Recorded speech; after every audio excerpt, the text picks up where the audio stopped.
I've never done this sort of thing before, and so I thought I would treat it more like a sort of, I'm hoping it would be more like a conversation really rather than a talk as such.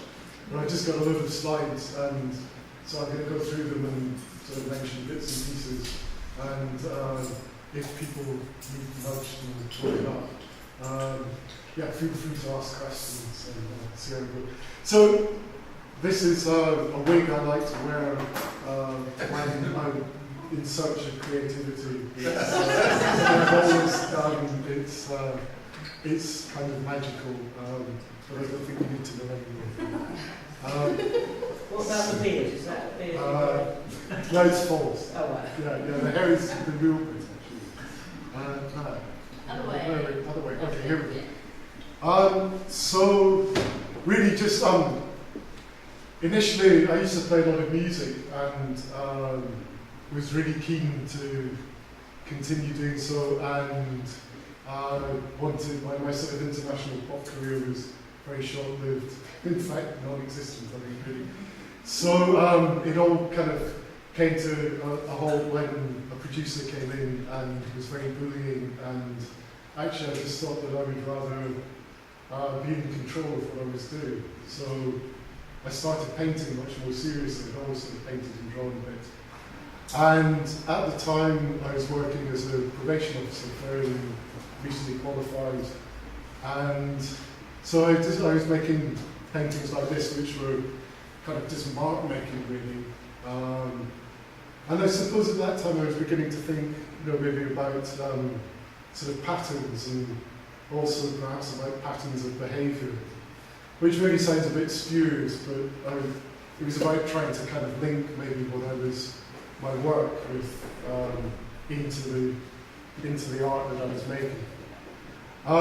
So the pattern bits and pieces were mainly black and white to begin with, and then some colour kind of seeped in. And it was also around that time that I got a studio here, and was also accepted onto an MA, which was great. But what I should say is, before that, the probation work was really getting me down, and in fact it really did for me. So I went part-time, and that's when I decided I would try and go to art college, which is what I really wanted to do. So I went to do 2 days a week at Chelsea, which was run by lovely Carolyn Bew, who's has a studio here now. And we had such a laugh. She was great fun to be with, and I met lots of really nice people there. And it was on the back of that I applied to do an MA, I think because I had a sort of psychodynamic counselling course that I completed, and was interested in sort of broadly psychological matters, really. So I applied to the MA, and I got onto the MA, and well, I think the Phoenix is rather littered with sort of victims of the MA, actually. There was one particular, there was a tutor who was a very odd mixture, very charismatic and hugely insecure. And it made for a very difficult going. So if you had his ear, he was really interesting, and would listen to you and respond.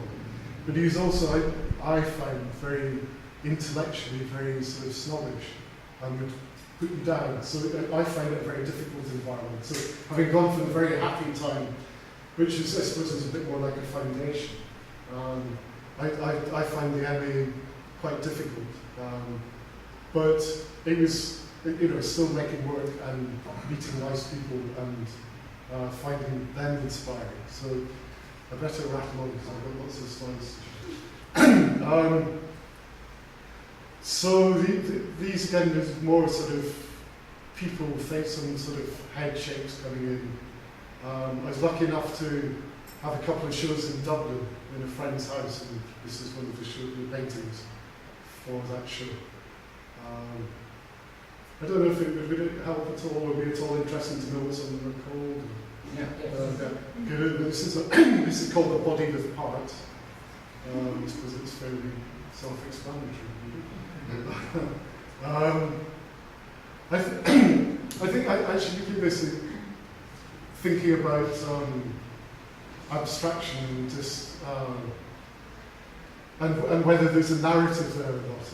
And for me, I always think a successful painting is kind of, a lot of people need to nail something down and say, oh look, it's this and it's that, and they need to create their own narrative. And for me, it's a successful painting is always really when it's all those narratives and none of them at the same time. So it can often feel like a really tall order to do that. I suppose this is a bit more obvious because there is a sort of body shape. But I always like to try to title paintings because I think it gives people a way in. And also it can throw people off the scent, or it can just like amusing or wry. So that's always been an aspect of the work. Once I finished the MA, I was sort of looking at sort of more sort of modern British painters like Sutherland, and so these works sort of came more from that sort of exploration. I think you just need to draw on whatever sources, or I certainly do. I remember Glenn Matlock, who perhaps wasn't the most memorable musician, the bass player in the Sex Pistols, but I think he's been interviewed in a pub once, and he's just saying, you hear something in the jukebox and you think, I'll just have that, or make that, or do this. So I think as long as you're kind of assimilating and producing your own version of it, you'll always be, you will learn, but hopefully, it's your own voice that comes through rather than just copying something. It's just sort of pouring it into the top of your head and seeing what comes out. So this again is a sort of Sutherland type period, I suppose. Give us some more titles, they're always good. Oh, sorry, okay. So that one's called Mountain Sound. Again, it seems fairly mountainous. What kind of size are these then? Okay, so this one's actually 10 by 12. I used to. Sorry, so they're very small. When I was very fortunate, my brother is a dealer in Asian art, and he has a gallery had a gallery rather in St James's in London, and he was very kindly used to let me requisition his space every couple of years. So I would have a show, and really, it was all very well doing big paintings, and some of us managed to sell a couple, but it was always better to be producing sort of smaller works, easily transportable, more affordable, and also just sort of easier to rattle off and store. So that was a sort of favourite size at the time. So 10 by 12 inches, 30 by 25 centimetre people. This one's a bit bigger, I can't remember the dimensions actually, it's like 30 by 25 inches or something. That's called Cinnamon Turnpike. This one's called Bees in Winter. And actually this one, I still have slight nightmares about this one because I signed it on the back with what I think might have been quite a toxic font pen. And then it went off to America. I didn't hear from the guy who bought it. It was beautiful. Actually, that was another thing. Some of these bigger paintings were made in sort of rather beautiful frames, which I bought from a picture framers that had sort of closed. And I got some of the sort of rugs and the lizard, but they were still very, very beautiful. So anyway, I just had this horrible feeling of my signature coming through the back of the paint. So I still occasionally have a sort of nightmare about it, but anyway. Actually I took this photo recently, but it was a painting, this is one of those set frames. But it's actually on show at Camden Contemporary at the moment. So And it was this sort of process of the mark making ones, the black and white ones, were always about putting the paint on and letting it dry to a certain point, and then either washing it on the printing sink in the third or fourth floor, rushing up and doing so. Or when I made much bigger pieces, I had a hose, which so I paint at the end of the corridor here and then let it dry for a little bit and then go out and hose it down. So it's just all that kind of, I suppose it's about selecting what you want to keep and which we all have to do. Just editing and layering a lot of, as many layers as it takes. So it was quite nice to see this again. I hadn't seen this for a long time, so that's what I could do. This one's called Days of the Week, or Days in brackets of the Week. That was around the same time. And this one's from The Life of a Hare. And I think these are probably 40 inches by 30 something, maybe. Certainly big for me. I don't tend to make very big paintings. So this is from a show that I had at my brother's. The next few slides are just varying quality, but I suppose it shows that I was very influenced looking a lot at a Spanish artist called Juan Luce, who seemed to, I kind of recognised how he made some of his marks and so started playing around with that. So he seemed to use sponge brushes, which decorators use for cutting in and getting very straight lines. And often if there's a bit of a tooth in the canvas, it takes the paint really nicely. So that's something. I mean, so it's such a bad quality slide, but you can see maybe the gradations in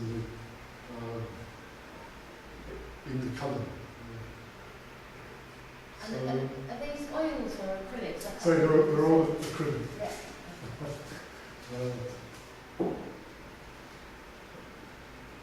This one's called, well, the show is about a hornpipe, they call it. So, and this is called The Mirror, so I was kind of thinking about this octopus looking in a mirror, wondering, does my bum look big in this or something? And this is, actually this is slightly out of order, but this is called A Lot of Doors. So this is a big painting, actually. Doors in a landscape. Kind of, it's got that, just a sort of editing and playing around, looking for an image. I think can spend so much time just pushing paint around and wondering what's going to happen or waiting for something to happen. And that's very boring often. And you have to be kind of on your guard and be ready for things to appear and know what to work with and what to get rid of. And I think so much time can be spent sort of desperately trying to save a portion of something, and in fact that's the very thing that we should get rid of and start afresh and just... So I don't know if I'm a very brave painter, but I think often when I have a sudden sort of wave of feeling a bit braver, sometimes that's when things happen. Like, oh God, it's good. You can find something more to work with more immediately perhaps.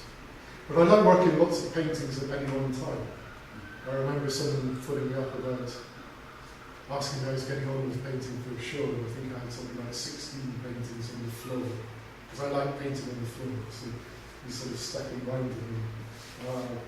I think that kind of, I quite like sort of not caring about the paintings in a way. I think they need a bit of a kicking sometimes as well. So if you're not too precious about it, whether that's actually making marks or just sort of putting them away and storing them and things, it's just interesting what can appear from those mistakes. This is called Indian mathematics. This is when I was starting to collage a bit more. And I had a show called, it was called New Ears, Elements and Versions. And So I was thinking about reggae and about versions on the B side of the reggae scene. We get the version which is a stripped down thing. So it's just like my paintings in dumb, I thought. So I would have just play around and use bits and pieces of the collage, stick the ground at the bottom as paper and just playing around. So I think there are quite a few of these. Sorry, this isn't helpful. This is a monoprint, which is around the same time. And there's a bit of a collage in there. And this is tea. These are tea stains. So you'll see there's a figure here which was part of an early learning jigsaw piece. And obviously was struck by the fact that it looked a bit like a figure. And I like the kind of play of it being a piece that's missing or something, someone that's present or something that's absent. But I'll come on to that later actually. Because these are more sort of collage paintings. This is a piano player. There's a crowd. This is a herd of parasol. That was, oh actually I think I ended up doing that upside down. There's an Egyptian headstand. These are doors for ghosts. These were some monoprints. I was looking at how to draw a face on the internet. Because I don't really know how to. But I suppose that's something I should say. I've always been very terrified of people who can draw very representationally. And I don't know if Carolyn's here, but there was a still life that we were doing when she was tutoring here. I just remember her saying, "You're such a lazy bugger. It's terrible. You can draw perfectly well. You're just lazy." And I think I am because so many people can draw beautifully. And I'm not really interested in things that look like things, or making things that look like things. I much prefer discovering things and kind of playing around a bit more. So this is how to draw a face, and it ended up a series that I called A Saint, because he looked a bit like a saint. I gave him a bit of a halo. And on the bottom is a sort of a crop from the edge of a painting by an old Bloomsbury painter. I was given lots of canvases. The person I know was editing the estate of this Bloomsbury painter, and they were just painting over things and slashing the canvases and giving me the stretches.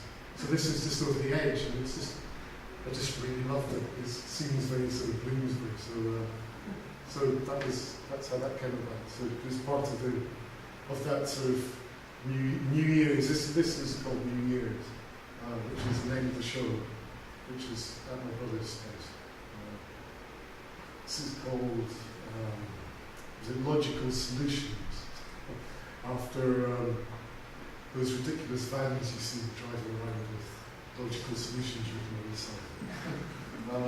And that's actually the other jigsaw, one of the other jigsaw shapes that I was using.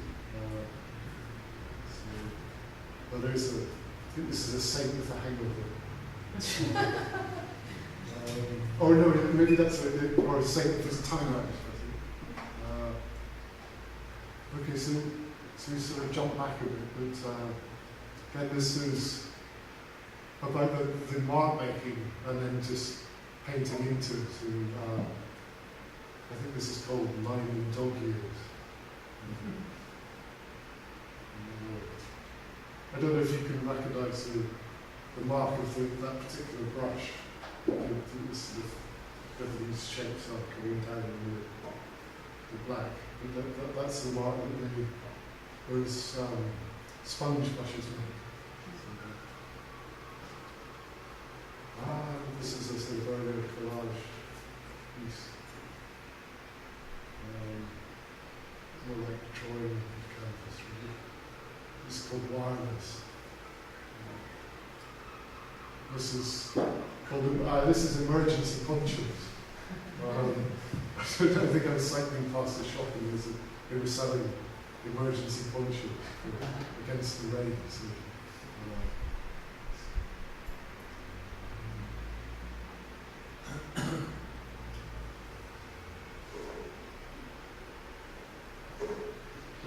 this again was a slightly more successful tea painting. It's just tea stains on paper.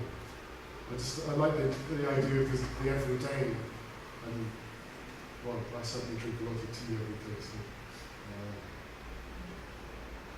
this is called One Day. So after having the shows at my brother's, I went in for a prize, and it was run by this gallery in Bath, and they put up £1,000 to paint a show for me, which I was delighted I actually won the prize. It was called Tribe, and this is one of the paintings that I put in for it. So I suppose it's sort of a bit of a figure again. There are 3 paintings that I put in for it. And so this sort of maybe marked a bit of a change, because suddenly when I was a bit more in control of showing at my brother's, in control of pricing, and just feeling comfortable, just having a nice private view in the show would be up for a short while. This is sort of more of a step into the commercial world, which is great, and I was really delighted to do it. I think, I don't know, other people find it, but I often feel it's a sort of crossroads, of coming together of various things. So, at the same time, this is a slightly older painting, which actually I named after Mick Jackson's first name, the Underground Man. It was received into a very nice collection. And it was one of the last pieces to go into the collection.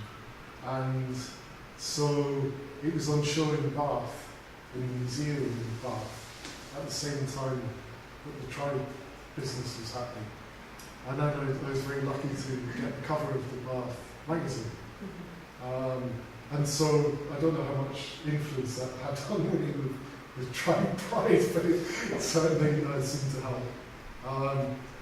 And so when I was painting the show for the gallery in Bath, I thought that I should, rather than just producing abstract work or setting myself the chore of pushing paint around and wondering if anything was ever going to appear, I thought that a good way in would be to go back to this jigsaw piece and just start using the figure. So I was thinking more about, again, about sort of states of mind very broadly. But I like the idea of something looking aesthetically quite pleasing or quite interesting, but also being quite disarming and unsettling. So these are some of the paintings that I made for. Actually, I made that before the actual show, but during that period. So this is called A Man in a Storm. This is called The Other Side of You. And then this is the title piece for the exhibition, which is called Inside Outside. So I think there's quite a lot of playing with, not paradox, but just kind of absence, presence, inside, outside. Just trying to think about the world around us and how we integrate or not into our surroundings. This is called A Snake in the Orchard. This is a hill in winter. It's funny when we're talking just now, I'm sort of aware of my monotone kind of wondering what noise people are making with this. And when I came to make the paintings for the show, and I had to write a little bit about it, and I became aware that I grew up beside a hill in Edinburgh, and I used to walk our dogs on the hill most days. And there all seemed to be sort of hill shapes appearing, and you kind of wonder where they come from. Until, and sometimes it's so obvious, but you don't click on it. And I think it was Patrick Harron actually who was making lots of paintings and, sort of organic kind of shapes. And then I think in his later years, he suddenly realised he was painting the rocks in his garden. I think he was slightly dismayed to discover it and a bit disappointed, but he certainly signed it in the interview anyway.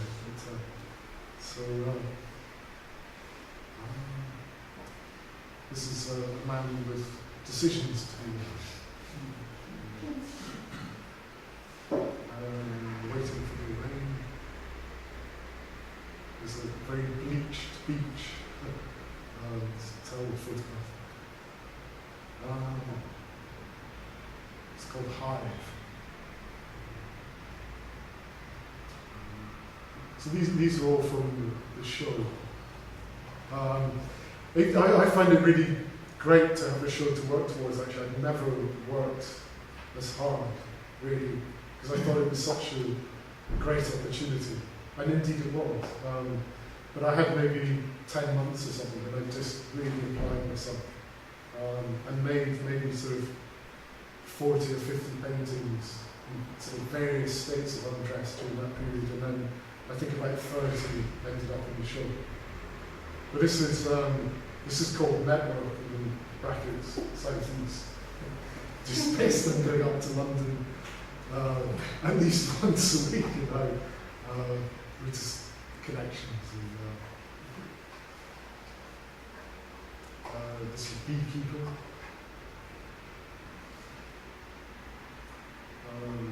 Amongst Rooms. Again, maybe the sort of shape's becoming a bit more architectural in some pieces, more like a building, perhaps.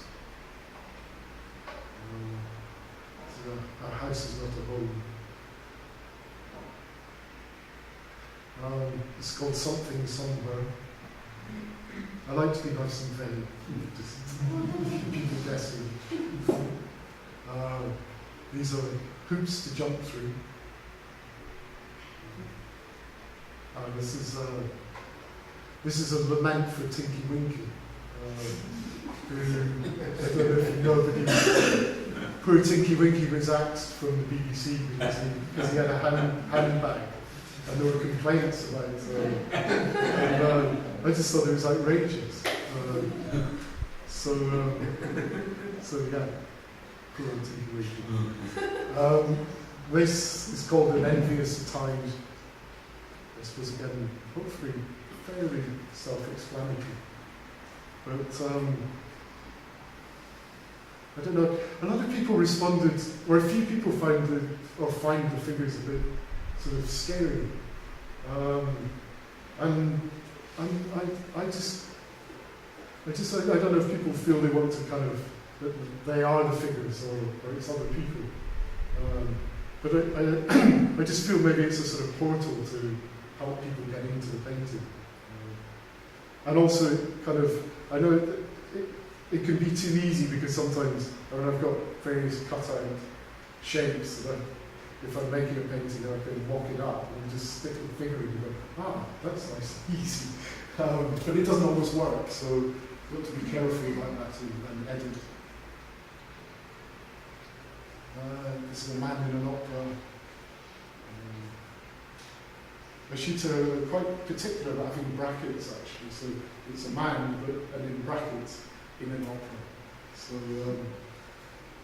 seems to make a difference to me.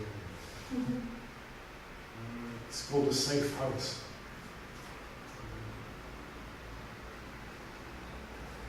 I'm not quite sure what this thing's called actually. I know people who currently have it on the wall. I need to. No. Yeah, I decided this one could be called Untitled, actually. It's the only untitled painting I've made for a long time. But the frame was find a car boot size. I rather like the idea of Honourable Fitzroy standing. Oh, and this is, I had a bit of a downturn after the Bath show. think it went quite well actually, and and then actually I was dropped by the gallery, which was a real blow, if I'm perfectly honest. As people very kindly said, you know, it's the wrong gallery for you, they're not going to support you. But I mean, financially, I was assured it had gone well, I felt it had gone well. So, for whatever reason, it kind of set me back, I must say. So, yes, and then luckily I was put in touch. A very remarkable thing happened actually. You and I were on holiday in the Canaries, and we got up in the hotel to get something to eat. And standing there was a couple who bought a couple of paintings in Bath, and they just happened to be in the hotel at the same time. And then, so we had great fun socialising for a few nights, and then they said, oh, by the way, a very good friend of ours runs this gallery in Lancaster. She likes your work, and let's meet her. So then she offered me a show, which was wonderful. So I was able to sort of start climbing back up the greasy pole or whatever it is, and get back on and make some work. This is called Sleep, in brackets Descending. I don't know if it's quite difficult. There is a figure in there. I'll just make that perhaps. This is silence.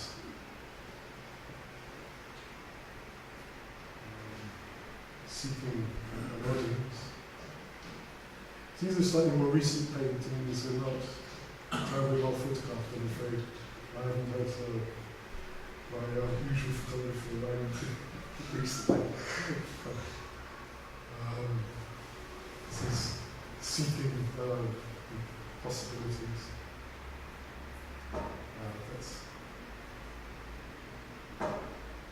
I think I'm maybe even prepared to tackle things like a tree or something now. I think I'm more interested in representation in a way, but I think the techniques I think everyone tends to have a very organic technique, and we certainly do if you're sort of fairly untrained in technique front, as I am. So I suppose it's just about expanding your vocabulary and mixing it all around. So this has got a bit of collage and a bit of washing stuff away. And, I suppose it's just an ever kind of hopefully distilling and expanding the process.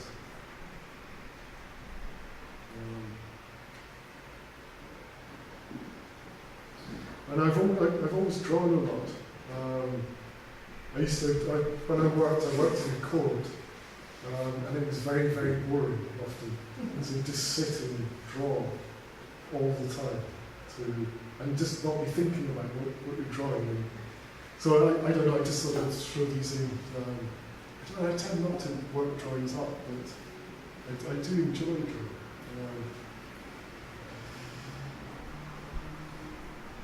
Again, sort of figure, I think I'm maybe not quite happy to take on the landscape or two. These again, it's the idea of maybe using old frames. These are very small actually, but the frames are so beautiful. I just wanted to make things to so sort of accidental self-portrait. And just finish up a couple of landscapes. So I think that's the end of the slides as such. I don't really know what I've talked about particularly. I don't know if anyone's got any questions. Or Were they chronological order, David, were the landscapes the last ones that you've done? Well, this is actually, funnily enough, but I made them for a particular gallery in a particular show. So I just thought, again, a lot of the mark making was there, but I think I think galleries very often want you to produce the same thing over and over, and then, you know, it becomes your style. And then they're delighted to kind of have you for a bit while if you're selling, and then, you know, then they maybe move on to the next thing. I think it's that kind of difficult second album syndrome or whatever. You know, and I think you've just got to keep doing what you do and be playful and enjoy it. So, you know, I enjoy making landscapes. If something appears, you know, I'm not going to fight it. I think it's just that question of looking and refining and distilling. So yes, so funnily enough, these two are the, you know, amongst the most recent one. But yeah. Do you ever start with a very, you know, particular intent to make something, or some kind of direction, a very particular direction, even if it's to use a, I mean, you obviously make choices, don't you? But I'm just intrigued as to, yeah, how. Well, I was going to ask a similar question, because you're really interested in music. Mm-hmm. And there's a sort of repetition like beats, there's layers which are a bit like, say, mixing a track or something like this. Mm-hmm. And I just thought, you know, you're working on loads of pictures at once, but I think whether you are maybe like a composer who decides they want to make a piece of music that represents a certain mood or something like that, or whether you're pushing the paint around and you think it's sort of a chance and then find different pictures in all these 16, or you've got all something much the same in the 16. But you know what I mean? I'm looking, I'm sort of thinking along similar lines, whether you're aiming to achieve a certain mood with certain works. Well, I think it is about trying to get a mood, really.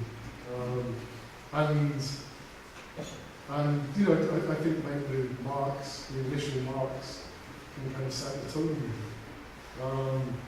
I mean, you both have such amazing facility, and Louise terrifies me because Louise paints so beautifully and technically and makes things look like things, and they're fantastic and they're wonderful pieces.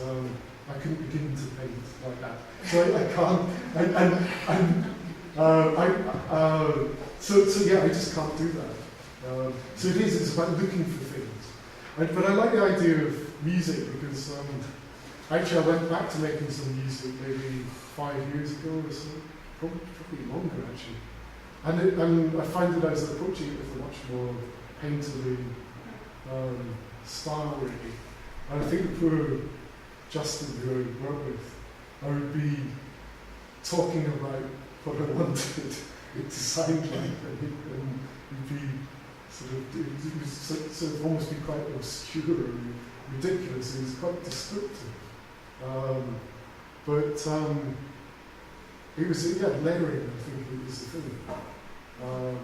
You need to build up layers and let stuff come through and stuff sink back. So yeah, I think music. I like to think of it a bit like music. Yeah, definitely. Do you listen to music while you're working all the time? Sometimes. It depends. For Christina, who's next door to me, I don't think we share the same musical taste. So, and so sometimes I like listening really loud, and sometimes it's sort of floaty stuff, and sometimes it's just nice up bits and pieces. I like hearing the music. Do you? Good, thank you. You're across the corner. Yeah, no, it really just depends actually. I go through phases, but I'm conscious I don't want to disturb people. What sort of music do you listen to? Oh, very, very big cross section. Yeah, sort of reggae, Coil, King Crimson. I actually have become a bit of a Genesis fan again, I have to confess. I'm sorry. What else? Just all sorts of electronic, just all sorts of things. Yeah, I think I don't think the music necessarily doesn't really set the tone for the painting. Such it's just a kind of doing thing. So yeah, and it's quite nice to sort of be moving because if you're crouching down on painting, you sort of don't realise how long you've been doing it for. You know, if there's music going on, it's quite nice. I think it kind of keeps your toes tight, keep you always moving. Do you, like, when you feel the painting's finished, are you just like, voila, I'm done? Or do you put it aside for a few weeks to then have that moment? Yeah, I think that's a wise way of doing things. Yes. Do it. No, it's good to turn things away and go back to them, definitely. Maybe it's a bit like keeping plates spinning. Because there's nothing worse than you've got a painting that you're quite pleased with and then you overwork it and you just lost it. Yeah. So it's a good thing to do. But sometimes things are finished that you don't realise they're finished as well, so it's nice to go, no, it's actually quite nice turning something around and discovering something else. It's also quite good I find taking things home. Sometimes that kind of just living with something and catching it out the corner of your eye. So, I mean, you know, you were very nice way with that, paying me lots of compliments there, but you know, I have a way of painting, and your way of painting fills me with so much anxiety. You know, I couldn't do what you do because there's so many choices, and so many moments of not really knowing what you're going to do, and yeah, the unknown, and keep it like what you said, plate spinning, so that all that, you know, that fills me with, you know, real tenor. And yeah, I just wanted to acknowledge the fact that you're not doing something that, you know, has got its skill effect, you know, it's got skills in itself to build up that kind of understanding of what you're doing and your aesthetic, and without it being a formula either, you know, because that's what struck me was that your paintings are so different from each other. Some are, you know, there's quite a number of ways of working with the paint. Yeah, I think so. I mean, I do worry about being a sort of one-man group show, which, but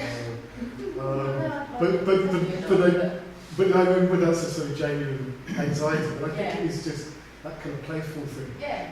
Because actually, I sat for, I don't know if people saw, but I sat for GIF. Yeah. And made a portrait of me, and I thought, well, you know, he's terrified. He's one of those people that does representation and stuff. Although he kind of uses the paint in quite a sort of loose way, should I say?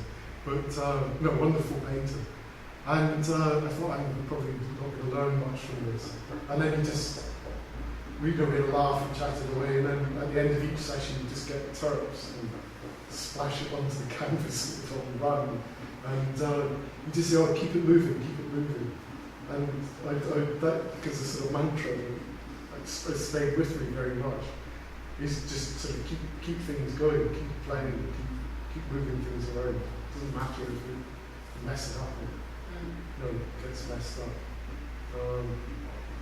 But I think suddenly I just sort of realised that thinking something that I meant to say was that really, without wanting to sound sort of pseudo, not at all intellectual like the way I paint, but I studied anthropology, social anthropology, and then I suppose my work as a probation officer and doing sort of a bit of psychodynamic counselling, and it's just amazing how different people construct the world, and I suppose that's really kind of what I'm trying to do, is kind of look at how I construct the world, and so whether it's vocabularies and images and forms, and you just kind of mix it all together and see what comes out. So, Did you ever start with the title?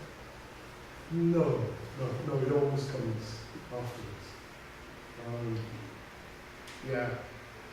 I think maybe I should be like the Bee Gees. I think they used to have of a book where they wrote down good titles. And actually the rhythm often in a title is kind of suggests the melody as well. And I think that's a really good way to work musically. You can see how successful, they're amazing at it. So I've got a little story of some titles, but I could never kind of paint something for, you know, for a specific title. I think it's a bit like doing commissions as well. I've done a couple of commissions, and people know what they know what they don't want, but they don't know what they do want. It's completely terrible. Anyway, David, excuse me. You spoke a bit about the jigsaw figure. I'm not sure, so I couldn't hear too clearly. But did you talk about the vertical dashes? Because that seems to be a feature that I saw in nearly every one of those paintings, and I'm wondering, you know, how that came about. What does it represent for you? the vertical dashes. Yeah, they're often rows, but lots of vertical Well, I suppose that's just the. Sorry, just translate. Broken now. I think that's just a repetitive. Yeah, do you mean that sort of thing? No. Oh, sorry. Further back. Which? There was one forward. I saw it in every picture. You might well do, because a lot of them are just underpainted, but it's just using these particular brushes that make a mark. And in fact, that's a surface it just made the mark, and then I suppose it's like printmaking, really. Now maybe I'm giving away trade secrets here. That's the something of the somewhere in the painting. It is. You're not giving away too much. Yeah, no, it's just a form of mark making that I like. I quite like the repetitive rows of things, and you know, I think our lives are often full of all sorts of repetitions. Some that we enjoy and some that we don't. So it feels like a way maybe of representing that. But I don't ever want to sound too kind of, you know, too conscious about it. I mean, I think the earlier black and white pieces I was trying to,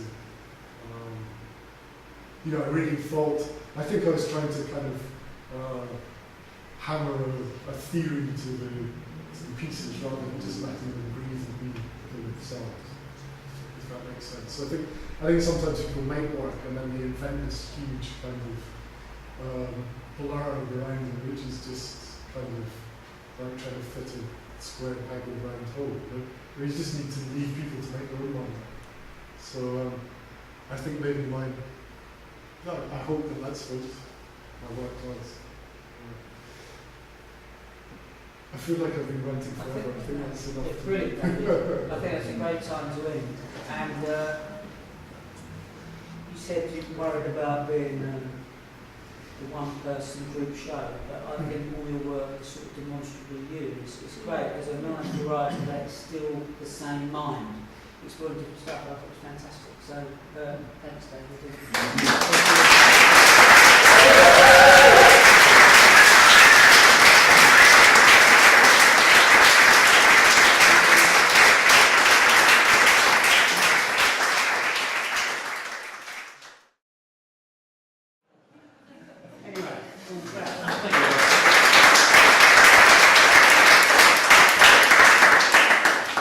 Quite right, not just mucking about. That's going to be my motto from now on. But as Russell says, my space is most definitely an office rather than a studio.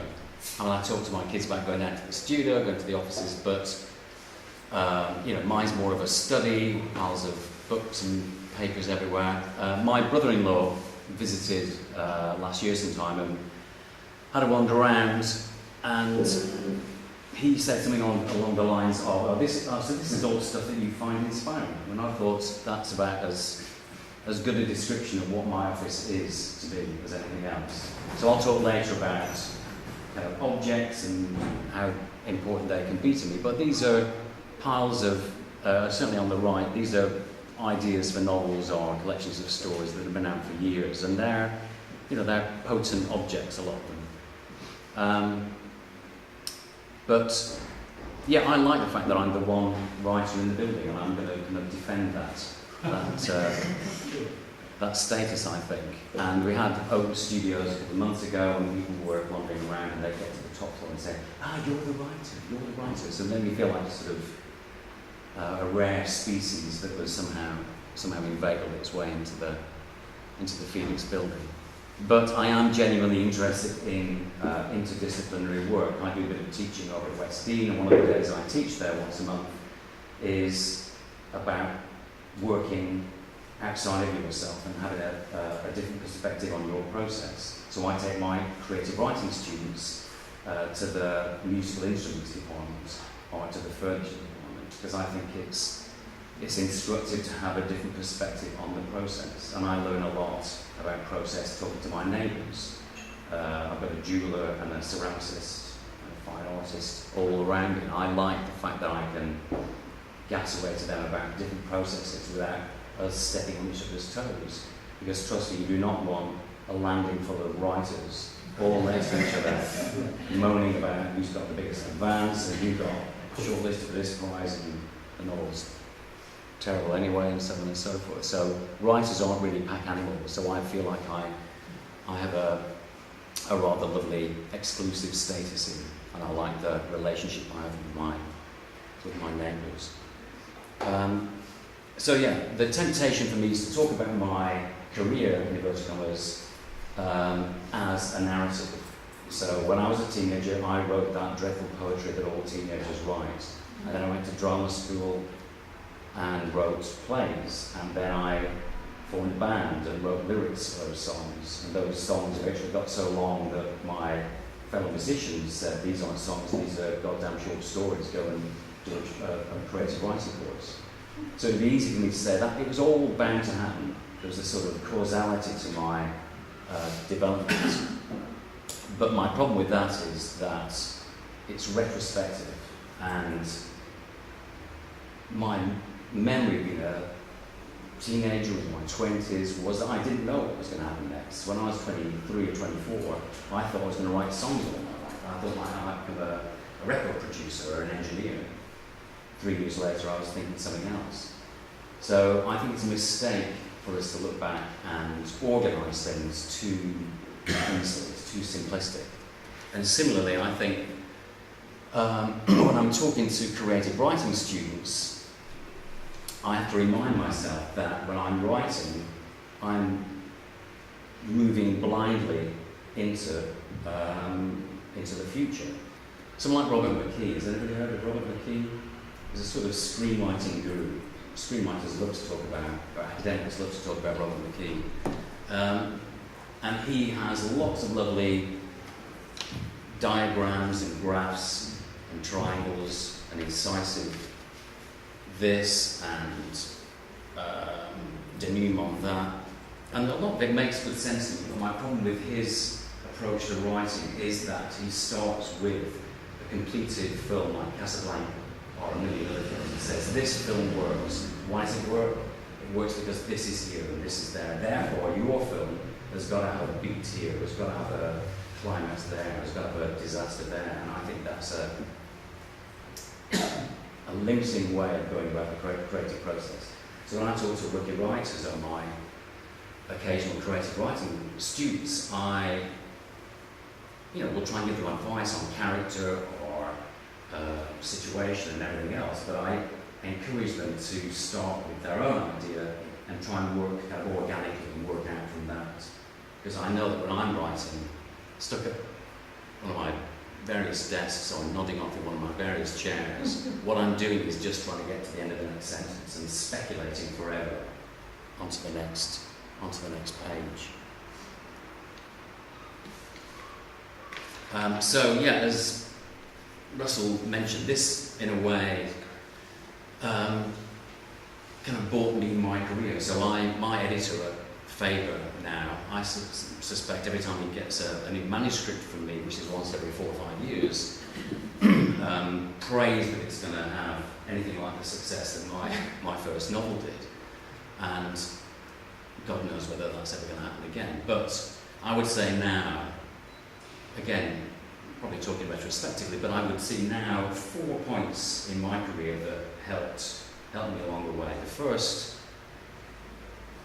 was being accepted onto the creative writing course at Norwich. So at the time, this is like 1991, there were maybe 2 or 3 creative writing MAs in the country. One in Lancaster, I think, Norwich, and maybe another one in Birmingham.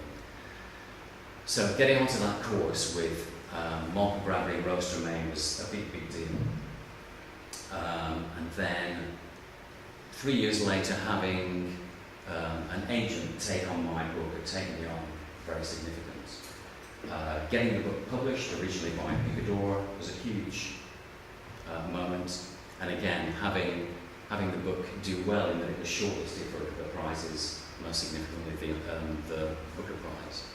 So again, now I would say, looking back, what happened was that those 4 points gave my books or me as a writer some sense of credibility.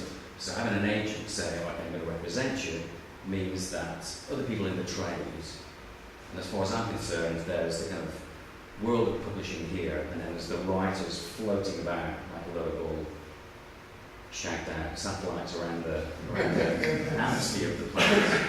And occasionally, a writer will be invited down to Planet Publishing, and you'll have lunch with an editor, or you and your agent will talk about your latest projects. Most of the time, you're out in the middle of nowhere, fiddling around or essentially pushing around the paint like David was talking about before. And that's in a way how it should be. So the agents talk to the editors and they say, there's this interesting book that's coming along, I think you'd be interested in it. And the agents talk to film makers and try and get you some real money because it's going to be optioned, the more they'll be rich I say. And that credibility is what you want. I've had a similar experience recently writing children's books. So it took me 18 months, 2 years to find an agent who sort of got what it is that I think I'm doing. So now I've got publishers who will take me seriously, and hopefully I'm going to publish my books because they think, well, Anne thinks it's okay. And she had all those other now being published. So slowly but surely people buy into this idea of themselves. And that, that takes time, I suppose, is my point. So essentially this came about because I've been in a band in my 20s. When I was at Norwich, I had this idea of a cycle of short stories. And in quite a few of those stories, there were tunnels. I don't know why, but there were often tunnels and pipes in them. And so I thought, well, maybe it's going to be, my first collection will be about short stories about tunnels. What a fantastic bestseller this is about to be. And I happened to be talking to a friend who now lives in Brighton, and he said, well, if you like tunnels, you're going to love the 5th Duke of Portland. And I'd never heard of the 5th Duke of Portland. He was a Victorian eccentric, the second wealthiest man in the country at the time, who built a network of tunnels under his estate, and they're still there. So I was slightly sceptical, to be honest, but I went back up with my mates, and we stayed at his parents' house a few days, and he showed me the estate. It's still there, and he showed me how to sneak down the tunnels. And I got this sense of there being this sort of living narrative, this mythology around this character, the 5th Duke of Portland, that I could somehow plug into, and that became my first novel. And again, I've got into the habit since of talking about my creative process, which, as I say, is usually between 4 and 5 years, of being divided into 3 sections. There's a first third where I'm essentially researching, and that for me means just gathering material, talking to people, reading stuff, trying ideas out, getting voice, everything. The middle third is me writing the first drafts, and the final third is me revising. And I've become a kind of obsessive reviser over the last 20 years. When I went to UEA, we were sitting in a big circle of comfy chairs with Mark and Bradley puffing away in his pipe, and one of the other students started talking about doing revisions. And I had literally no idea what the hell this person was talking about, because I thought, well, I've got, you had the idea, you have the thunderbolts of lightning, and then you write the first draft out. I hacked it out on my massive wardrobe-sized electronic typewriter, and then that was it. You don't fuss around with it because you're going to ruin it. But one of the many things that I learned at UEA was the need for sitting back and looking at your work, again, as David talked about earlier, critically, having that time away from work and going back to it and going, okay, the first paragraph works, the second paragraph's going nowhere, what if I take that out? What if I replace it? Once you've started doing that, then I think you slowly develop that kind of critical muscle. So now when I'm working, I believe, perhaps deludedly, that I'm firing between the creative and the critical all the time. So some part of it might be sort of instinctive, and I'm thinking, this is her voice, I'm going to write like this. And I'm thinking, is that the right word to describe that? Character coming in, no. Is that the right description of that sound with the legs of the chair scraping on the ground? Maybe. It'll be for now, I'll come back to it later and try and improve it. So now if I've written 10 pages of text, I will have rewritten the first page, a half page, I don't know, 20 times at least, because I'm a bit like a kind of 70s style knitting machine. I'm constantly going backwards and forwards, to the point where I'm not sure it's as healthy an approach to writing as it could be. And I noticed last week when I was thinking about this talk, I was thinking, I'm going to talk about the first third being the kind of R&D, the middle third being the first draft, the last third being the revisions. The novel I'm working on now, I'm doing all of those things at the same time. So I'm writing the first draft, I'm maybe 15,000, 20,000 words into the novel. But I'm doing the first draft, I'm doing the revisions, and I'm constantly thinking, I've got to look ahead, so this is location I know nothing about. So I need to get on Google, I need to see what it looks like, I need to get this other book and waste even more time reading someone else's text from 30 years ago and get some tips as to how to describe this country that I've never been to. So if I'm saying anything, I'm saying don't believe creative writing tutors when they tell you this is how you write a novel. I'm on Twitter all the time and I hate those 3 rules of writing a novel. Because I bet 5 minutes after any writer has kind of, chipped out the rules in the tablets of stone, he or she will contradict it, do something else. So, for me, an idea will often come from something I read in the newspaper or a conversation with a friend, and I'll just write it down. And most writers, I imagine, are writing things down all the time. Most creative individuals are gathering ideas all the time. But I think there is a difference between something you think, oh, that's a nice little phrase that woman used. I like that way that she switched those 2 words around. There's a difference between those little bits of minutiae and an idea that really does seem to have heat and light. That little light bulb goes on in your head.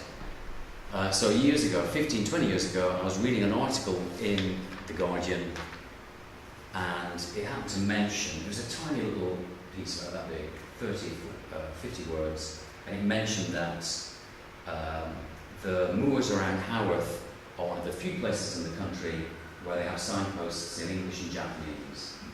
Have you ever heard of this phenomenon? Yeah. Do you know why they have them? Yeah. So it's the same in Windermere when I went to Windermere.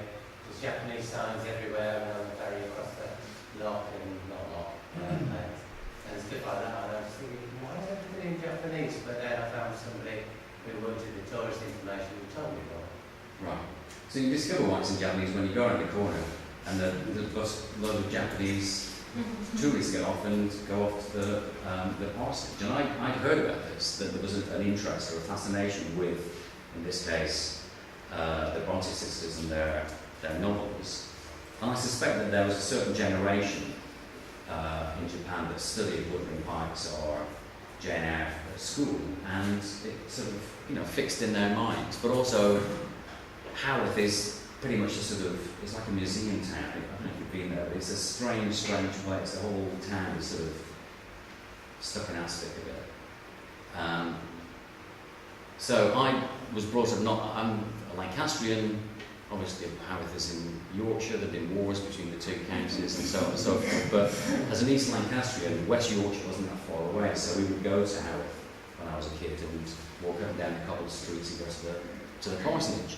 So when I heard this, I suppose, again in retrospect, I would say, well, I obviously found a way of looking at the north of England through an outsider's eyes, through a Japanese person's eyes, and that sort of rather tickled me, I guess, and that's where that novel came from. So that would have been a cutting that I cut out and made some notes about. 12 years later, I had an idea that I could do something with it and mention it to my editor. This novel came about. Have you noticed that all my novels have written by this bloke who wrote a book that sold really well about 20 years ago? Please buy this novel. I was in North Norfolk with my girlfriend at the time, renting a cottage for the weekend or a week in the middle of winter. And if you're going to go to North Norfolk, go in the middle of winter, don't go in the summer, go when it's grey and rainy and dark at 4 o'clock in the afternoon. And I happened to read an article in The Guardian. Where do you get your ideas, Mick? In The Guardian. That's why I get The Guardian. Or my Mick. An article by Catherine Whitehorn, who'd recently lost her husband. And she was just writing about what it's like to live on your own after 30, 40 years. And it was a fantastic article and made an impression on me, but also I just happened to be in the perfect location. And I had this idea of a character, someone that I knew very little about, that I was intrigued by, who had left North London and bolted out to North Norfolk and just wanted to be on her own.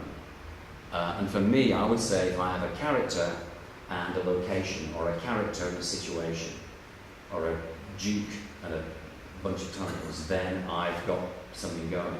And I don't really worry too much about plot. I'm not a very plotty writer. But for me, the sort of friction that's generated between having what I feel is a convincing character in an interesting situation, that's what generates the novel for me. So pretty much like the article in The Guardian about the signpost being written in Japanese and English, this article by Catherine Whitehorn, I thought, no, there's something here. And my memory is that I thought, oh well, this could be a screenplay, because I've written the odd screenplay. Or I thought, oh, maybe Catherine Whitehorn should write a book about this. I rather grandly got in contact with my editor and said, you should talk to Catherine Whitehorn, get her to write this book and you can publish it. And maybe 6 months later he says, well, why don't you write the book that you thought she could write as a novel, which is what I ended up doing. Feel free to shout out any questions.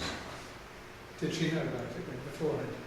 No, she knew about it later on when I'd written it, and she read it and was very, very kind about it. And curiously enough, I was talking before about finding a voice, I think, and finding the tone. For me, finding the angle at which you strike the material is everything. So I've got, there's plenty of creative individuals in this room, probably you're all creative in one way or another, and we've all got no end of ideas, but my problem with my ideas is finding how to, not really deliver them, but how to attack them. So I did a residency at the Science Museum in London 4 or 5 years ago, and they have all this amazing kind of optical apparatus upstairs, and I love that stuff, and it gave me this idea of a sequence of sort of lenses which you have to organise in a particular way so that your narrator is approaching the material at the right angle through these various lenses. And it felt to me that was a rather reassuring sort of representation of what I struggled with a lot of the time. Once I've got that, everything starts moving. But until I've organised all those various lenses at the appropriate distances, and decided whether it's first person or third person, or whether it was straight down over them, or whether it was shoulder, until I manage those little balances and the apparatus ain't going to work. And with this book, I rather ambitiously wrote it in the first person. And I had an idea of her voice, and part of the reason I liked the idea of the character was because she didn't care, she was past caring. And she was drinking, and I liked the sort of the idea of writing this very free, liberated, kind of somewhat angry voice that appealed to me in some ways, but I couldn't quite get the tone. And I had to hear the actress Lindsay Duncan talking on the radio about a play she was in at the time in the West End. And I almost immediately, I think, again in retrospect, I could be wrong, I felt that that was the right voice. I don't know if you know Lindsay Duncan, but she's great at doing sort of brittle and steel at the same time, or very close together. So I scooted off to the West End and saw the play that she was in at the time. And I thought, yeah, I've got it now, I'm just going to cut out Lindsay Duncan and glue her onto the front of my book, on David's figures, and I'm going to be laughing. Weirdly enough, she came to the book 3 or 4 years later, and she made it into a film, and Lindsay Duncan is going to be the star of the show. Okay, so like David, I was in bands for quite a bit of my, should we say, early adulthood. And even if I'd not been, I would have still obsessively bought The Enemy every week. And if you don't want to do an MA in creative writing, just buy a book of interviews with Tom Waits, because he's going to teach you everything I think you need to know about the creative process. This is a cutting I took, it must be from the mid-80s, I'm sure. But he's been asked about how he writes an album, and he basically says, what I do is I set some time aside, I have 2 ideas, and I put them in a room and they have children. Which I think is a fantastic way of describing a certain sort of creative process, and that's, I guess, what I was doing with my songs 20 or 30 years ago. But it seemed to work for me again with what became my first collection of short stories, that I had these ideas floating around, maybe 1 or 2 ideas, but it felt that there was a sort of an atmosphere that was shared between them, and I felt that there was a little world that was a sort of Middle European folktale, fairy tale world. There was, a deep dark wood in there somewhere, and these individual stories would sort of inhabit the place. So I started with a couple of stories, and they did have children. They were in a room together and they had children. So they slowly, over the period of about a year, developed into 10 stories. And I wrote it, I think, partly because I'd written my first 2 novels back to back, and that was essentially 9 or 10 years of my life just devoted to trying to write a novel. And I was exhausted, and I wanted to write something that was shorter and something you could kind of start on a Monday and finish the first draft a week on Friday. And my editor at the time, bless him, said, no, that's fine, and paid me what I would say now was quite handsomely for what was essentially a year's work. Whether Faber would allow me to do that now, I don't know. They might allow me to do it, but whether they pay me to do it, I don't know. But in a way, it felt to me that it was a sort of what do you do if you're a sort of restaurant critic? How do you cleanse your palate between courses? There's a certain sort of verb. Sorry? Okay, this could be a sorbet, yeah. Okay, this is me sort of wiping the slate clean, or using some different muscles, having a swim rather than trying to do a marathon. And it felt at the time as if, actually at the time I probably thought it was going to be a bestseller. I could think about all my books before they're published, but when it came out, I thought, well, no, this is it's a curious little collection, and perhaps it's been a bit of an indulgence, but it's been worth it in the long run. And in a way, this has earned to me. We were talking about credibility before. This has probably earned me as much credit in the world of publishing as any of my other books, because one of the stories was optioned and turned into a little animation by Aardman, and that did really well in the awards. And other ones were recorded for radio, and so I've met a lot of people through these stories. Weirdly, if people kind of contact me, they tend to be either fans of The Underground Man or 10 Story Tales. So I think there's something to be said for doing something just for the sheer joy of it. I would never say that to my publisher, but I can say that to friends. And yeah, like Tom Waite says, ideas beget ideas. I think that's a useful piece of advice, that if you're a rookie writer or a creative writing student and you don't know what to do, just write your ideas down. And I'm sure that must be the same in lots of your processes, that what you're essentially doing is thinking, well, I'm just turning stuff over and just putting it together. Often for me, an idea will be around. I had an idea for a short film, I kid you not, it must be 20 years ago.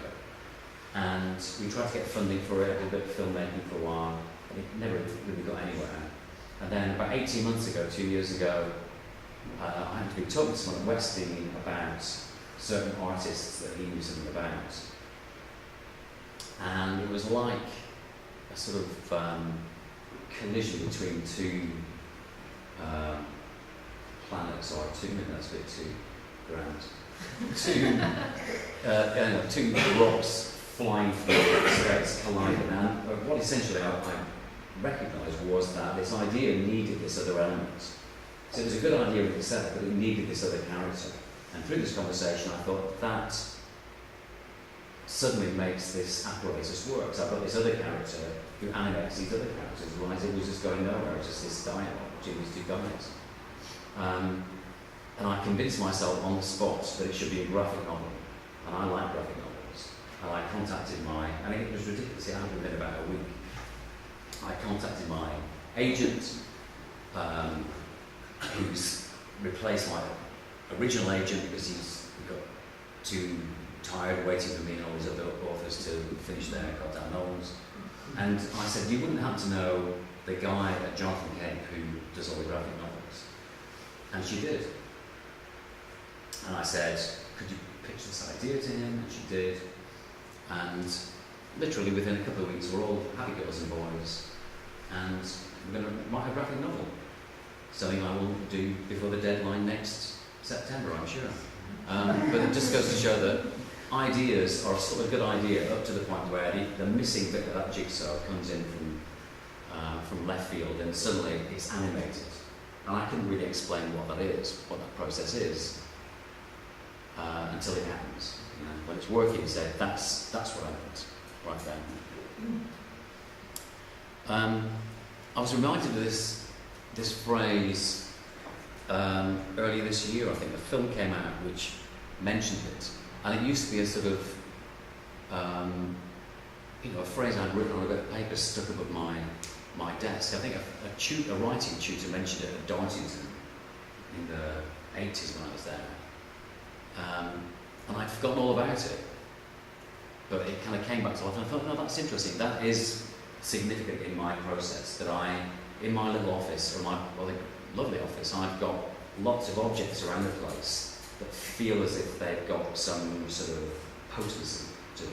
So in my first novel, when I was working on The Underground Man, I went to the estate near the workshop, and I wandered around the woods with my mates, and I picked up some bits of twig and moss from the woods, convinced that these were the same woods that the real Duke of Portland, 150 years ago, walked around, and why not?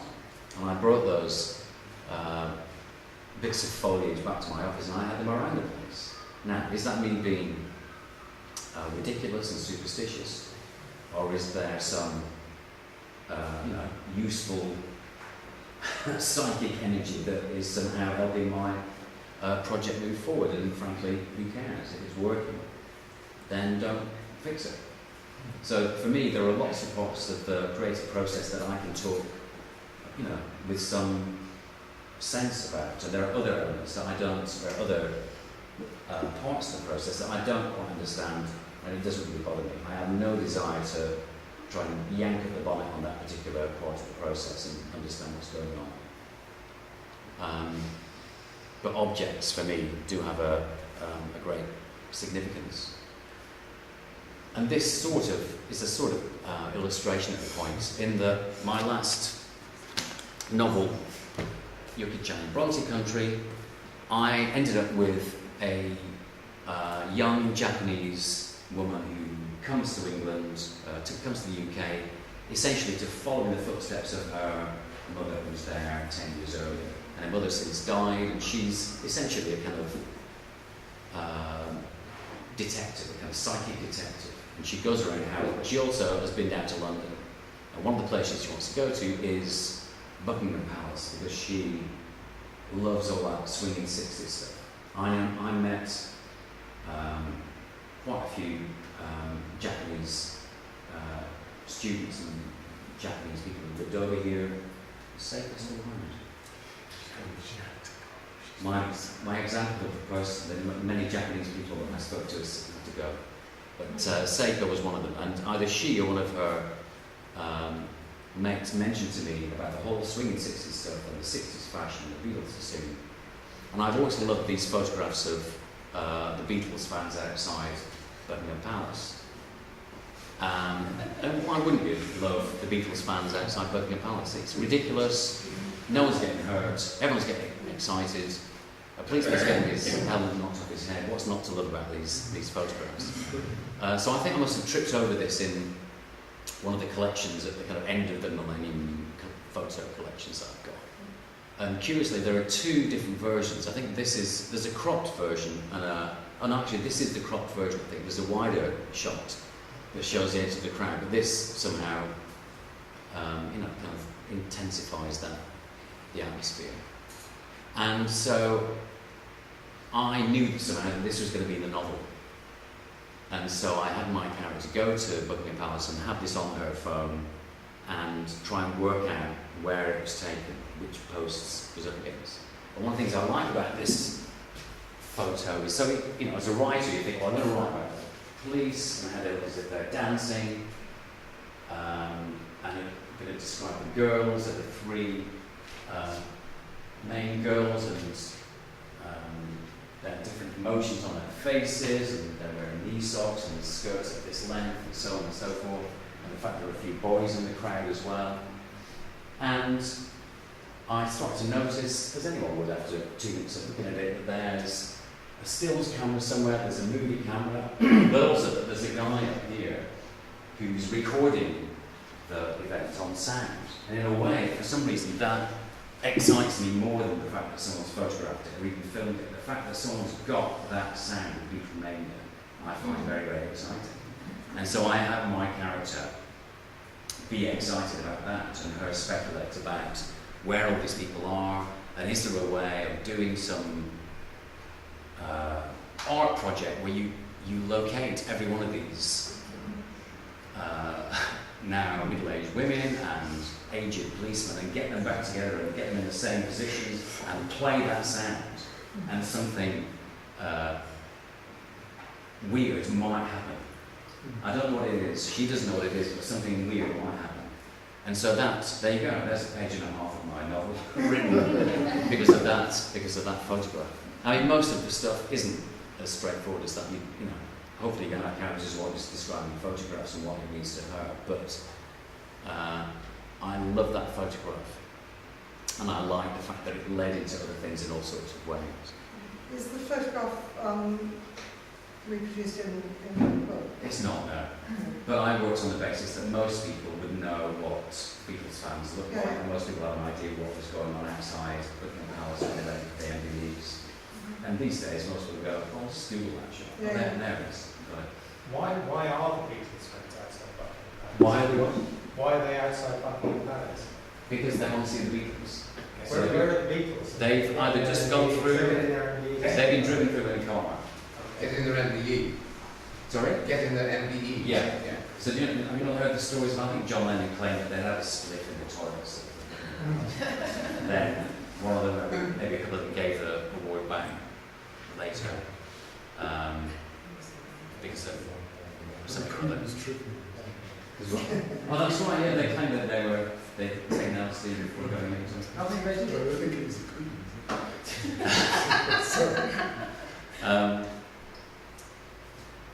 So yeah, maybe I'm old enough. I was born in 1960, so I went to Carnegie Street in like 1968, 69, and I saw all those crazy kids.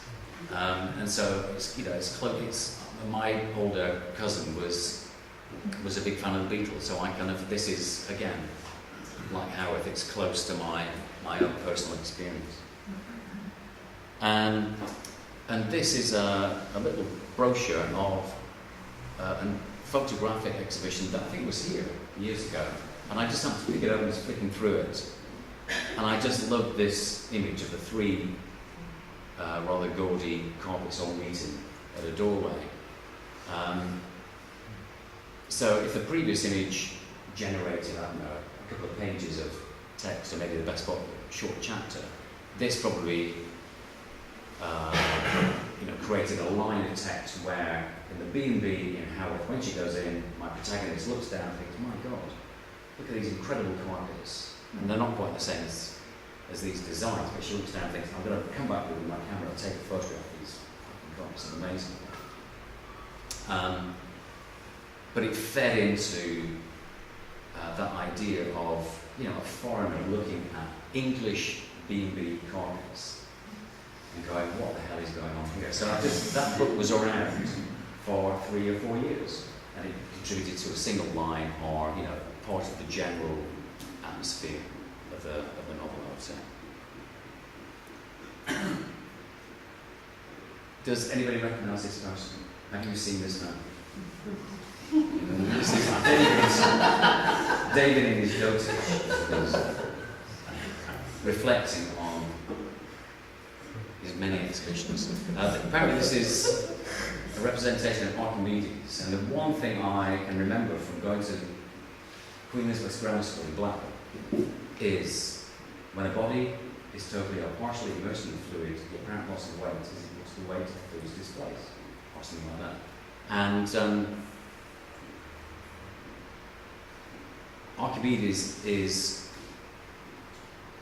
always stamped with that kind of eureka thing on his head. So he's the guy that, while lying in the bath, saw the level of the water rise and leapt out and went running down some ancient Greek street naked, shouting, "Eureka, I got it!" And I still can't understand what the theory is, but... Body volume.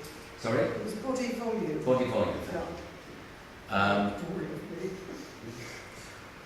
But my point is that we talk about the creative process, we talk about writing certainly as if it's the eureka moment. And to a degree, when I see the article in The Guardian, I think, oh, that's interesting. And I do feel heat and light. But the bulb goes out and it's another 4 years before the next one. So in the meantime, there's no eureka, there's no running up and down the street naked. Hopefully. But it's a popular misconception, and I think we do it all the time. When we're representing, when we see representations of Jackson Pollock, he's going to be doing the whole mad artist thing. Perhaps that's why you can do a film of Jackson Pollock. Okay, great, we've got the crazy paintings. We can have him doing the crazy paintings and being mad and sleeping with wealthy New Yorkers and being in a car crash, I don't know. But inevitably, most composers, most writers, most painters, most of the time are just doing that, or just doing that, or just doing that. And I feel obliged to sort of to try and remind people of that. This is one of my favourite quotes, and it's something I always say to my students when I talk to them. I talked to someone literally last week, I can't remember who it was a friend of a friend, and we introduced each other, and he asked what I did, and I said I was a writer. He said, oh God, it must be tough sitting around waiting for inspiration. And it would be tough sitting around waiting for inspiration, because in the meantime, the seasons would be changing and no money would be coming into the bank account. So I think, there's a good degree of truth in this, that a good writer is somebody who knocks out a good page or two on a day when they don't feel like writing. And curiously, at the time when I'm, at 9 o'clock in the morning, when I've been there half an hour and nothing is happening, and I'm getting frustrated, I can guarantee that moment of frustration, or that period, the hour of frustration, is going to be just before the moment when you go, oh, that's what I could do. I could work on that little moment, and that little moment takes you into something else. So again, if anything, I'm kind of talking to my 25-year-old, 30-year-old self, where I had this idea of a novel being written in a state of, romantic madness or something like that. I thought I had to get into that state, and that's how I wrote. And I still believe there's a certain state to get into to do something useful, but I want to do that, if not 8 hours a day, then 3 or 4 hours a day with lots of little naps in between.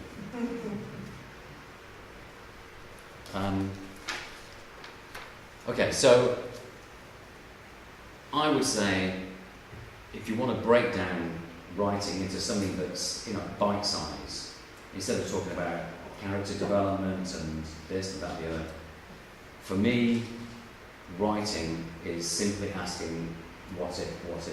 And whether there are certain people who are born to ask those questions in a certain artistic vein or not, I don't know. It doesn't really bother me. I'm as happy to read a novel by someone who started writing in their 60s as I am some kid in his or her 20s. If it's a good novel, I'll read it. It doesn't bother me how they came to it. But if you go to Neil Gaiman's website, on his front page, on one of his first pages of his text, he talks about going into a school and talking about where his ideas. People always say, where do your ideas come from?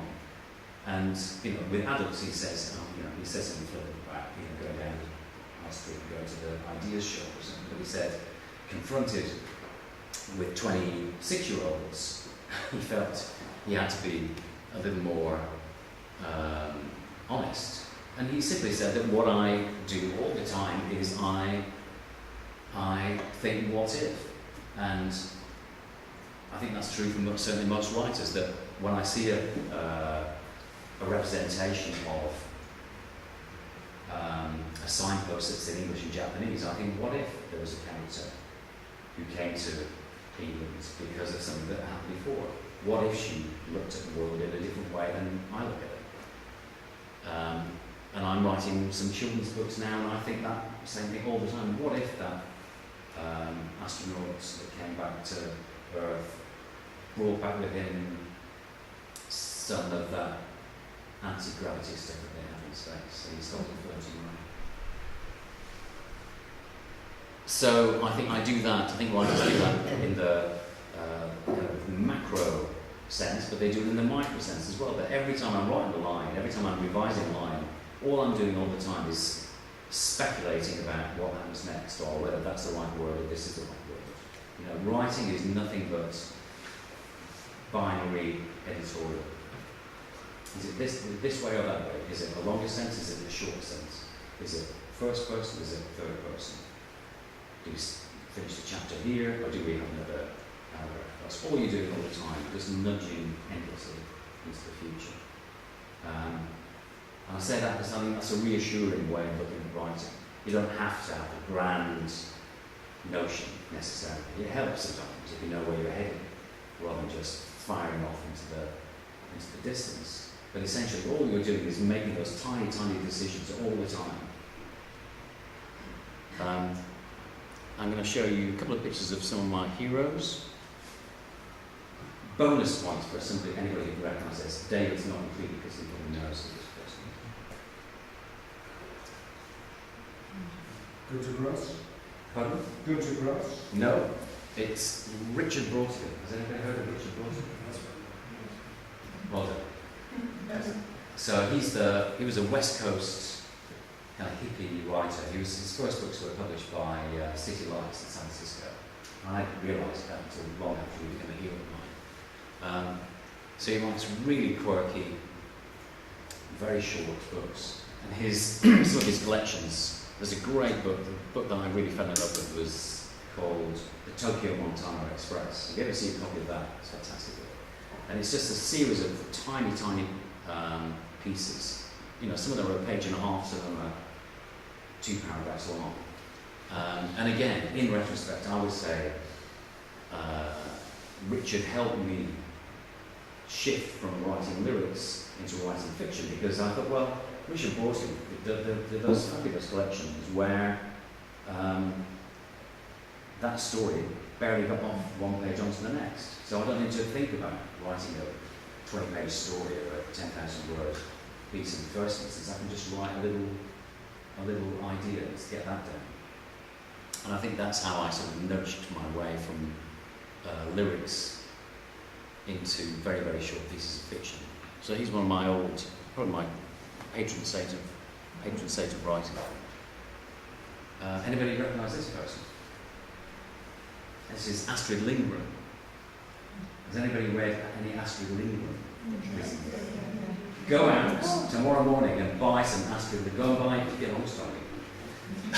Because I had never come across Pippi Longstocking, and I just had this bank of names of children's books, and I thought Pippi Longstocking, Anna Green Gables, all these other characters, they all sort of were just a sort of mush for me.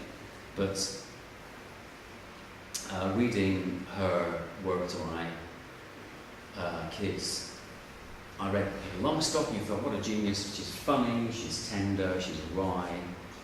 You could say Pippi is a great independent young woman, couldn't care less about what people think. And then she wrote these other series called Cots on the Roof and Lotta, and these other series that aren't very well known, but fantastic writer. So when I'm working on my kids' books, I now think, yeah, I'm going to do something about a million as good as what Astrid Lindgren or Richard Borsley, just to get over that little threshold, then maybe a publisher will take them on. I think that's enough for me yakking on about my work and my heroes, unless you've got any questions. It's not really a question, but it 4 to 5 years on one piece of work. It's so long, compared to even if you spend a long time on a painting. For me, it would be 2 months or something like that. For some people, that would be a short time, but generally, you get to spend 4 or 5 years on it. Yeah, The Widow's Tale I wrote in a year, so that was like a sprint for me. That just came on in its own form quite quickly. Whereas, I must just say I'm working on my 5th novel now, the other 4 over at least 4 or 5 years. And yeah, the second time around, rather than when I wrote The Underground Man, I was working part-time, I was signing on, I was doing lots of other things, and writing it, half the week perhaps. And when I saw that, I had enough money to pay for the time to write the second one. So I thought, great, I'm going to write this one in like 18 months, because the first one took 5 years because I was working. Sure enough, the second one took 4 or 5 years as well, because it seems to me that it takes me that long to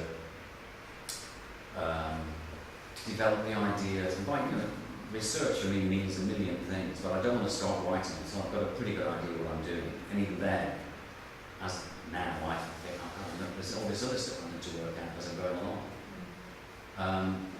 But I want to have an idea of the character and where they are and what they're doing, and just have a sense of the kind of tone of the thing, the atmosphere of the thing, and that takes a long time for me. The first draft, by the time I finish the first draft, really I'm practically there, because I've been rewriting all the way through, and I'm just going to spend a mere 12 months endlessly rewriting it until it's nice and shiny.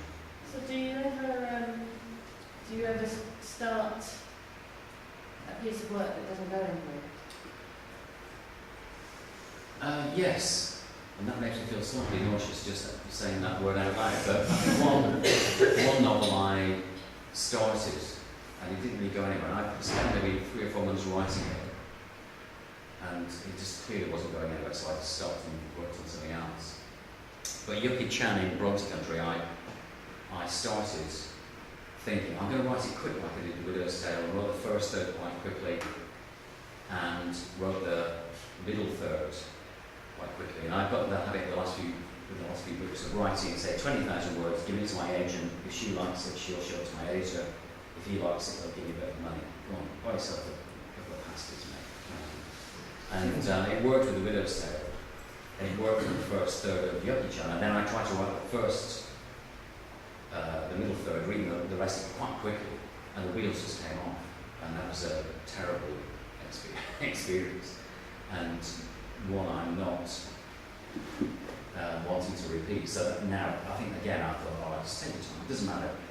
Genuinely, for me, if things are moving, even just glacially, then I'm happy.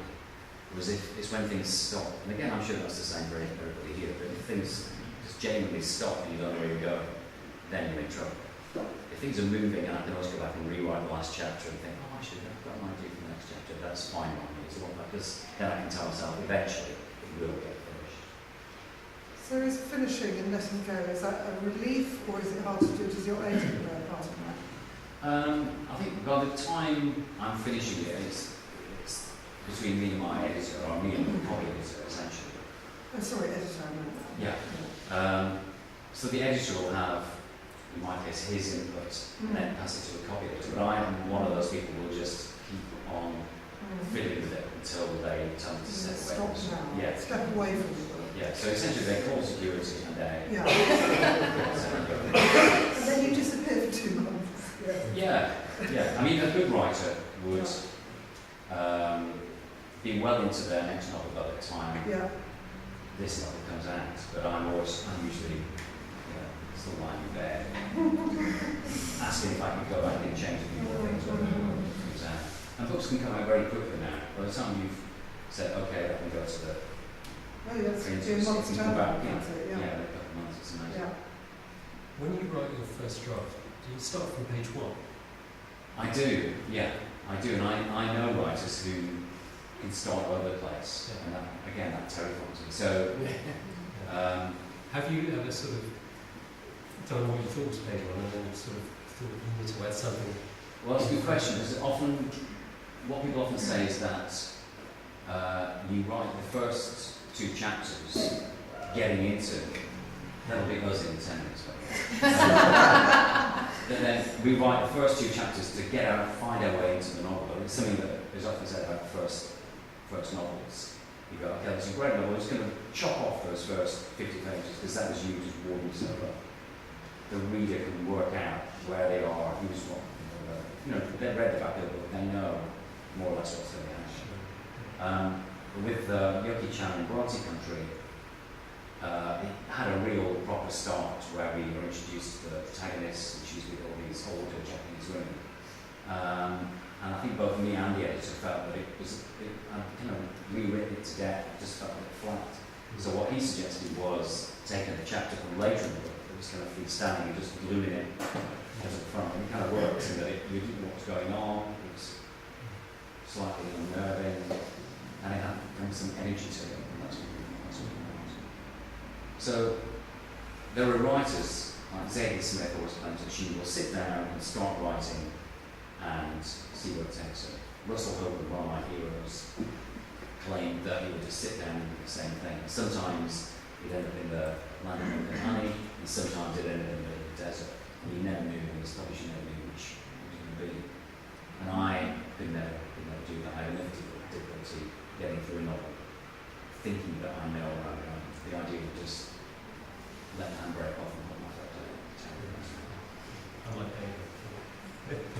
Well, yeah, it's interesting. I think David and I have probably more in common than meets the eye in that listening to him talk, and we are friends, and we do talk often about, if not so much our process and about how we balance money coming in, money going out, time spent on our work.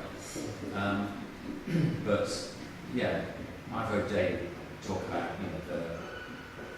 how he's trying to get to his unconscious or find something that is somewhere between the unconscious and the conscious. And that's what I'm researching at the moment, that hypnagogic state where you just start to nod off and you feel like you've got your full awake, and then sometimes the door slammed and you come in and think, I was not thinking rationally at all. It was dreams coming in, and that's my unconscious going into the conscious. I love that sort of hinterland between the two states. So I think there's all sorts of things that we have in common. But then do you ever, talking about ideas, the development of ideas, but do you ever work on, say, two things at once? Maybe have a short story going and you've got a novel going, like the idea of change is as good as a rest, really, it's just well, no, the short answer is no, but the year that I wrote Tentory Tales, I was working on a screenplay, an adaptation of one of the books that never got made, but that was a great year, 18 months in that. We worked for a month or two on my short stories, and then it was difficult. Actually, no, I'm actually the screenwriter, anything like the screenwriter, and work on that draft, send it off, and actually no. Fiction is where it's at, that's where my heart is, and get back to fiction. And that was lovely, spending 2-3 months on each one. And at the moment, I can work on a children's book, a picture book, because it's 600 words long.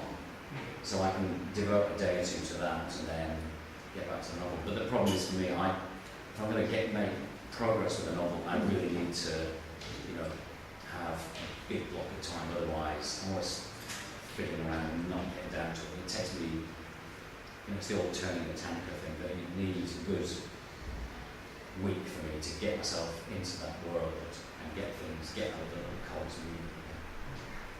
I think we could continue talking. In the pub? Yeah, or just in the corridor. Sure. Sorry, because I think we need to. Yeah, I'm really sorry to. Well, okay.